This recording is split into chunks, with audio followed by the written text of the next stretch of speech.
Assalamualaikum warahmatullahi wabarakatuh. Halo anak-anakku, semoga semua dalam keadaan sehat ya. Oke, kita sudah mulai pembelajaran di semester 5 ini. Untuk pelajaran PDK di semester 5, bab yang pertama adalah kerajinan untuk pasar lokal. Ya, jadi sama seperti yang sudah kalian lakukan di semester 1 sampai dengan 4. Di semester 5 ini juga ada 2 tema yang akan Ibu ambil, yaitu kerajinan dan pengolahan. Nah, untuk bab yang pertama, kerajinan untuk pasar lokal, kita akan masuk ke KD yang pertama, yaitu perencanaan usaha kerajinan yang berdasarkan pada kebutuhan dan keinginan pasar lokal. Oke, sebelum kita nanti masuk ke pasar lokal itu apa, kemudian barang kerajinannya itu apa, itu kita coba ulang dulu sedikit. Kenapa sih kerajinan itu masuk ke dalam salah satu tema dalam pelajaran kewirausahaan, ya? Kenapa harus kerajinan? Oke, mari kita pelajari lebih jauh.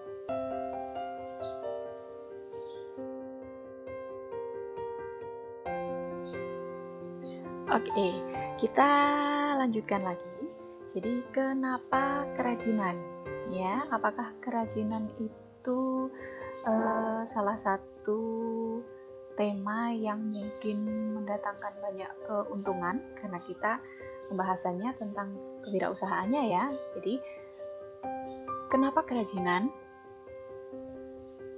Kerajinan memanfaatkan keterampilan tangan dan proses pengerjaannya membutuhkan waktu.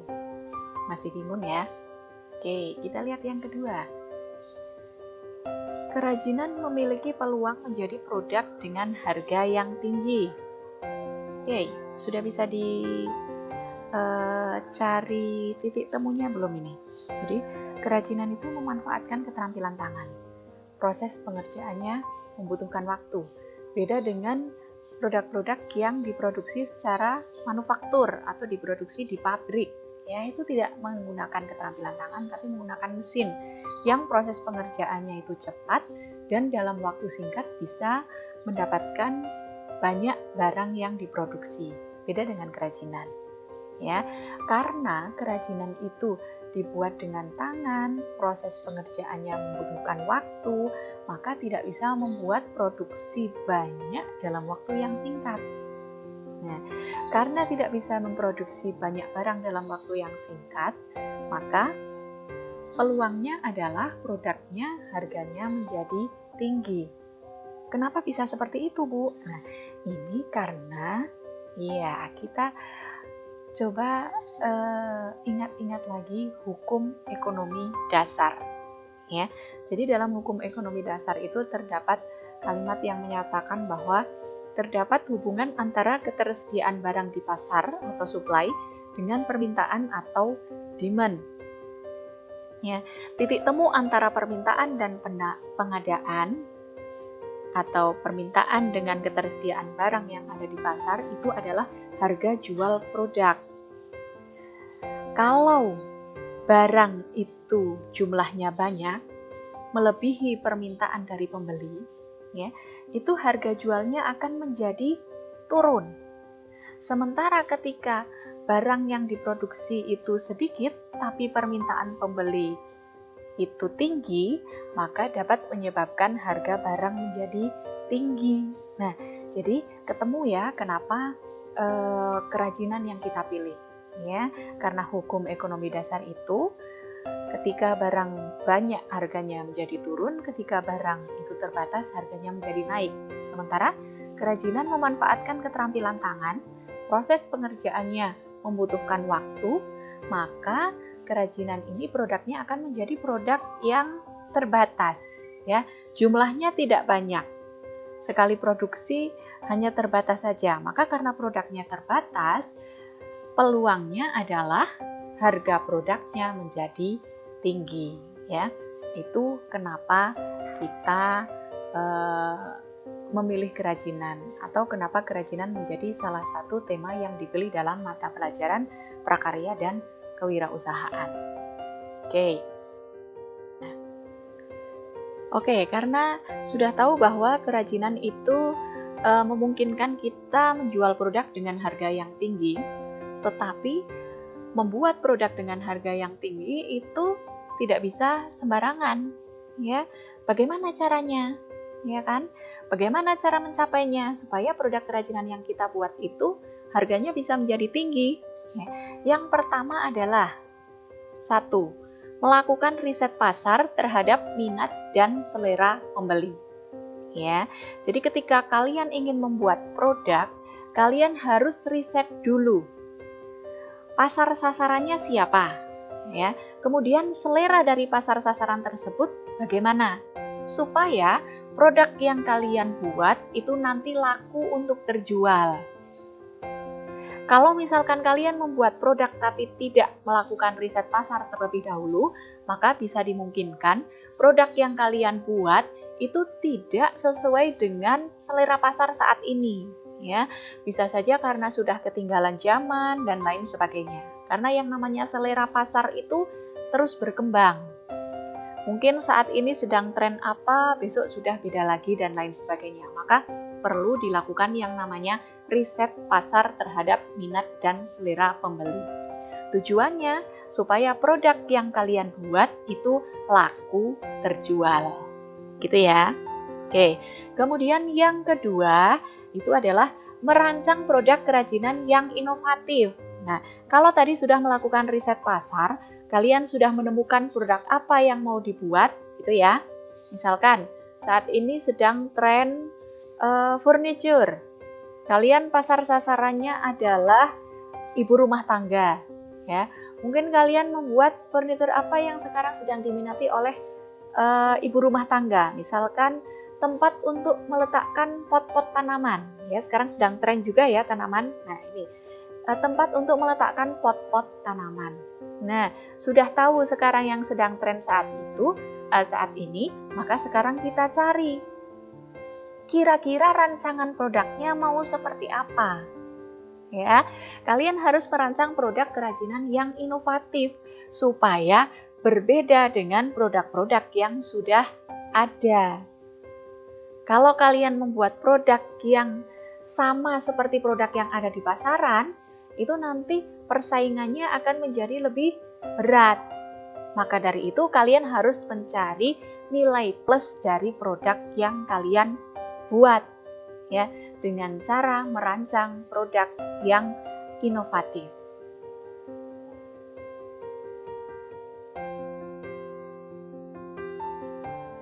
Nah, untuk merancang produk yang inovatif tadi, supaya rancangan produknya dapat terwujud, itu harus didukung oleh ketersediaan sumber daya usaha. Ya, ini pernah kalian pelajari di semester sebelumnya. Bahkan ini selalu dipelajari di tiap semester. Tapi kita ulang lagi, ya. Jadi, rancangan produk dapat terwujud dengan didukung oleh ketersediaan sumber daya manusia, material, peralatan, cara kerja, pasar, dan pendanaan, ya, atau yang kita kenal dengan nama sumber daya usaha. Nah, sumber daya usaha ini kita kenal dengan istilah 6M karena ada 6 komponen, ya. Yang pertama adalah manusia, yang kedua adalah money, yang ketiga material, mesin, metode, dan market. Nah, ini sudah sering kalian pelajari, ya. Kita ulang sedikit aja deh biar lebih paham lagi, ya. Manusia atau sumber daya manusia.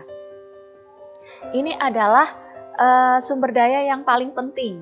Karena dari inilah ide itu muncul, ya kan?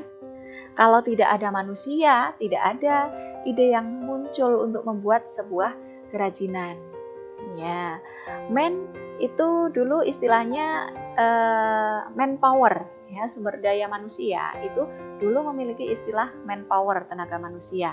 Tapi saat ini karena manusia itu sudah mulai tidak terlalu banyak mengeluarkan tenaga untuk kegiatannya, maka istilah ini dirubah menjadi mind power, ya.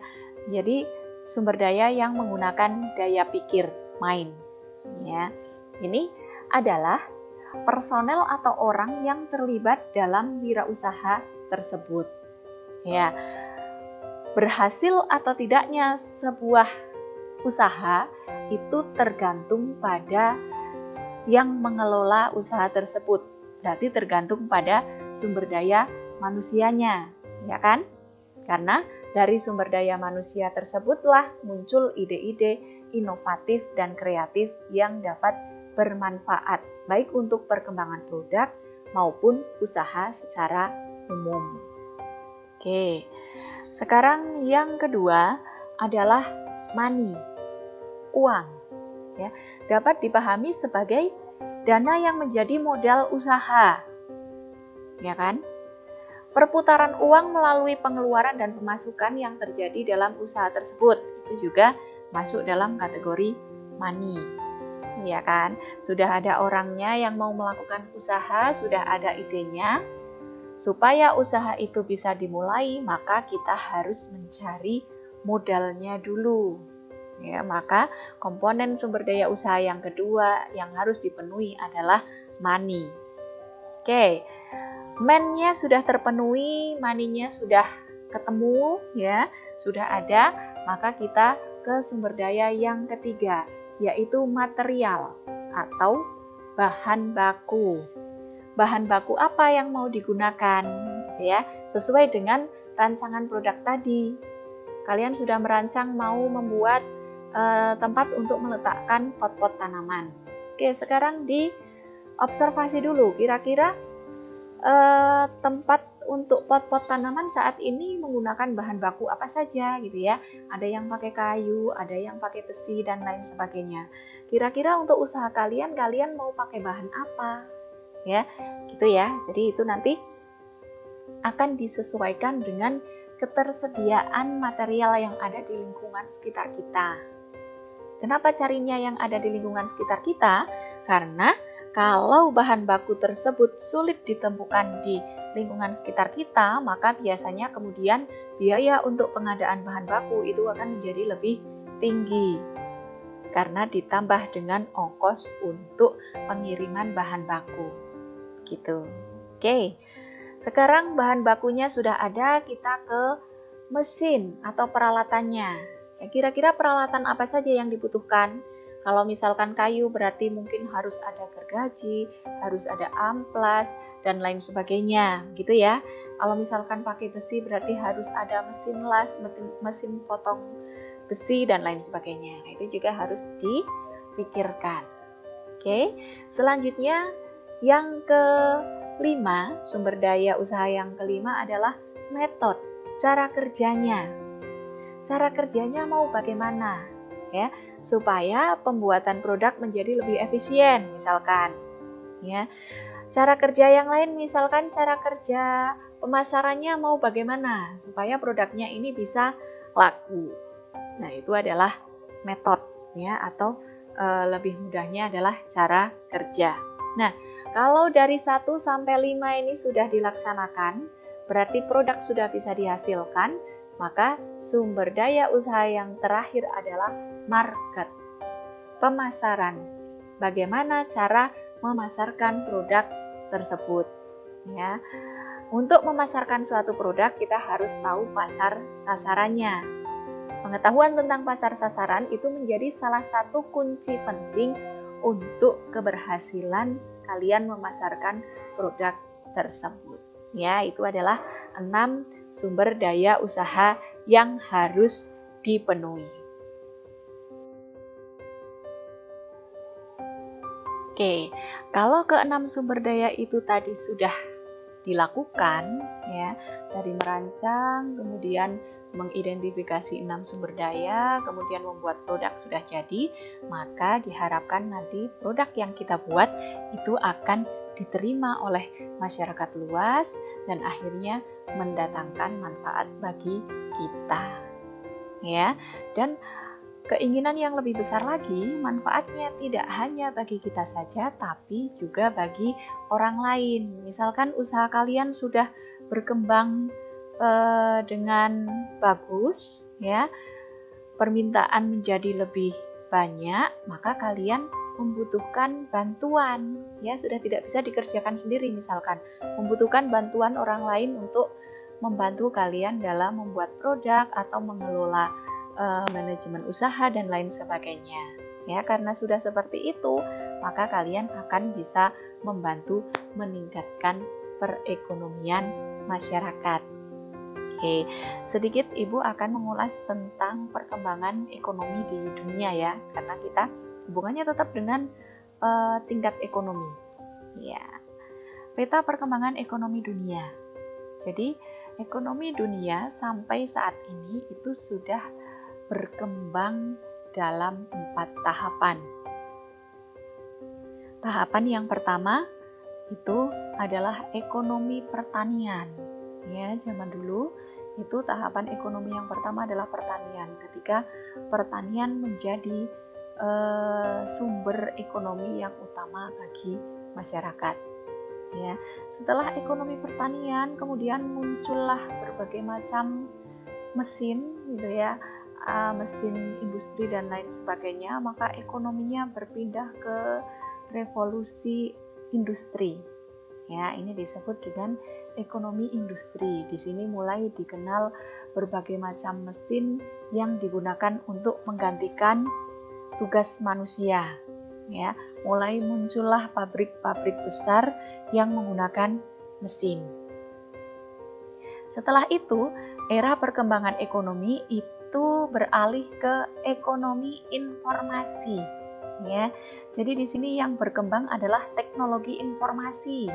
Ya, mulai dari peralatan informasi yang paling sederhana sampai kemudian muncul peralatan informasi dengan teknologi tinggi seperti sekarang, itu muncul di era ekonomi informasi. Ya, munculnya telepon genggam, kemudian munculnya komputer, PC sampai menjadi laptop, itu ada di era ekonomi informasi.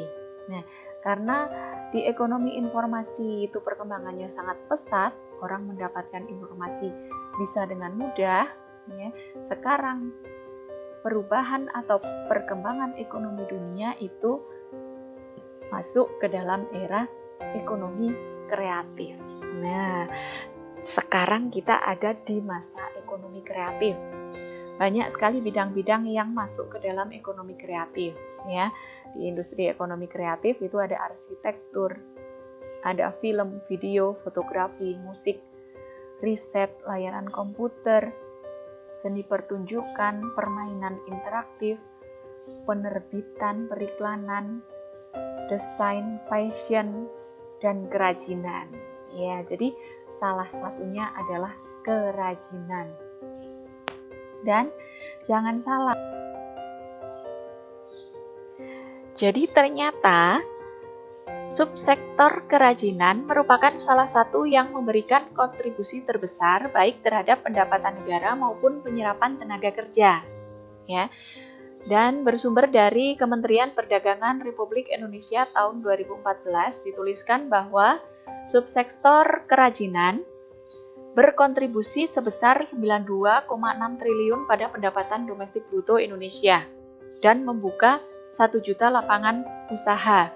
Dan sebagian besar itu merupakan usaha mikro, jadi usaha kecil menengah. Ya. Saat ini banyak sekali usaha-usaha mikro yang bergerak di bidang kerajinan. Kalian bisa melihat contohnya misalkan ketika membuka Instagram, banyak sekali yang memasarkan produk-produk kerajinan mereka di sana. Ya. Dengan banyaknya pengusaha yang membuka usaha di bidang kerajinan, ya, nanti diharapkan mereka bisa merekrut para pengrajin lokal untuk membantu usaha mereka, sehingga pada akhirnya bisa mengurangi tingkat pengangguran di Indonesia.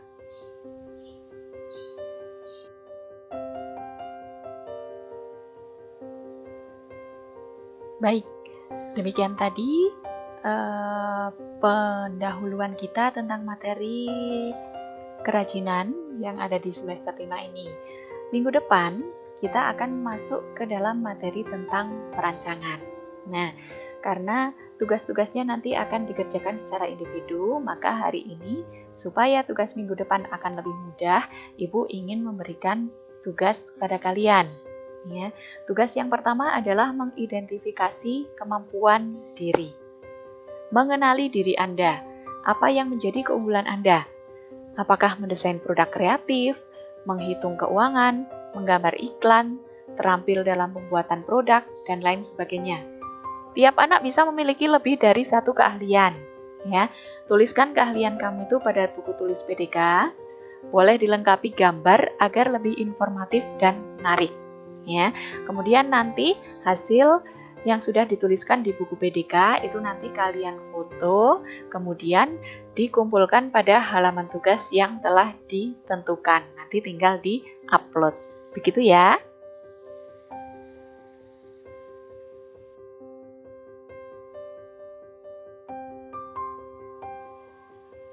Ya, demikian yang bisa Bu Fitri sampaikan untuk pertemuan pertama kali ini. Mohon maaf apabila banyak salah kata. Ya, jangan lupa untuk selalu jaga kesehatan. Ketika harus berkegiatan di luar rumah, jangan lupa memakai masker, kemudian jaga jarak, ya, dan rajin cuci tangan menggunakan sabun setelah kalian melakukan kontak dengan orang lain. Oke, terima kasih. Wassalamualaikum warahmatullahi wabarakatuh.